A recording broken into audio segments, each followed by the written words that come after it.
નમસ્કાર મિત્રો, હું છું આપનો મિત્ર એડવોકેટ પ્રફુલ તરંગિયા. આજે આપણે વાત કરીશું ઝીરો એફઆઈઆર વિશે. શું હોય છે ઝીરો એફઆઈઆર?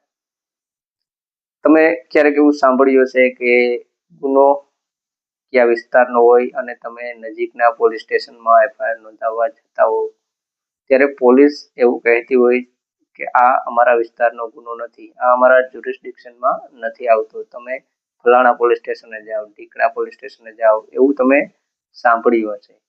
તો આજે આપણે વાત કરીશું ઝીરો એફઆઈઆર વિશે. કાયદો શું કહે છે?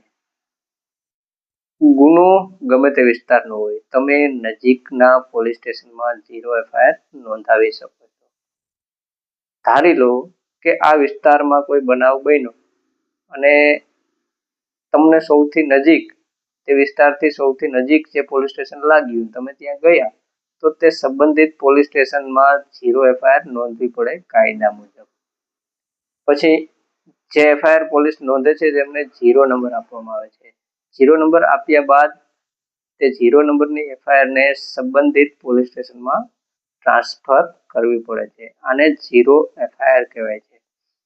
હવે ઝીરો એફઆઈઆર કોણ કરી શકે? તો ઝીરો એફઆઈઆર કોઈ પણ વ્યક્તિ કરી શકે છે. બાળકો, મહિલા, વરિષ્ઠ નાગરિક કે કોઈ પણ વ્યક્તિ ઝીરો એફઆઈઆર કરી શકે છે. તો મિત્રો, જાગૃત બનો અને તમારા અધિકારો જાણો અને જરૂર પડીએ ત્યારે તેમનો ઉપયોગ કરો. મિત્રો, મારો વિડીયો તમને ઉપયોગી લાગ્યો હોય તો લાઈક, શેર કરી મારી યુટ્યુબ ચેનલને સબસ્ક્રાઇબ કરવાનું ના ભૂલો, જેથી આવી લીગલ માહિતી તમારા સુધી સરળતાથી પહોંચતી રહે. ધન્યવાદ.